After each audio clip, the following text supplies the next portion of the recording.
I'm the orphan girl adopted by the Moretti family, which was the biggest mafia family on the East Coast. The current Don Grayson Moretti was my best friend growing up. At a family banquet, somebody slipped him an aphrodisiac, and I slept with him. Good news, the experience was incredible. He was absolutely massive, and we went at it 8 times in a single night. Bad news, I'm pregnant. He's just put out a massive bounty, ordering every man he has to hunt down the woman who vanished from his bed a month ago. The Moretti family has eyes on every street in New York. Not even a rat can dig a hole without him knowing. I forced my face into something calm and clapped him on the shoulder. Gray, that girl from that night. Did you find her? What are you going to do? Grayson let out a cold laugh. Break every bone she's got.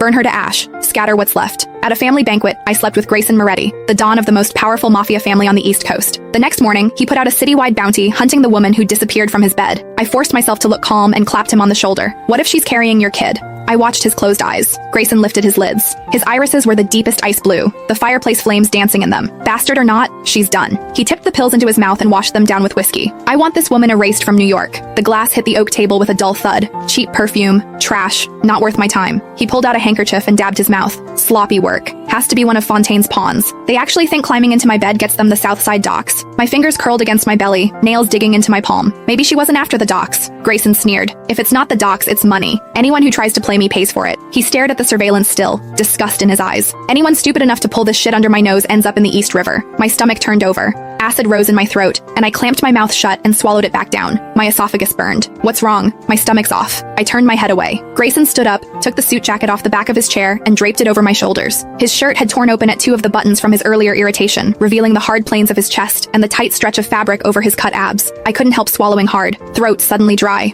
I couldn't help but think back to that night. I bit down hard and shook the image out of my head. Survival first. The nausea passed. I clutched the edge of his suit jacket. His gaze traveled down my face and stopped at my feet. The back of my right heel had been rubbed raw by my shoe, and blood was seeping into the leather. Grayson pulled out his phone and called Ryan, his right hand. Bring a pair of size 5 flats to the parlor. Soft soles. 3 minutes. A warmth bloomed in my chest. Was he worried about me? He hung up and dialed another number. Mia, come pick her up. Take her to the family doctor for a stomach workup. Give her 2 weeks paid leave. I don't want to see her face for a while. Mia's voice came through faintly, asking what was going on. She looked sick. It's annoying me. Right. I needed to lock in what I already knew about this man. He was cold-blooded, and he didn't go soft for any woman. Ever. Grayson hung up. Ryan came in carrying a shoebox and set the flats by my feet.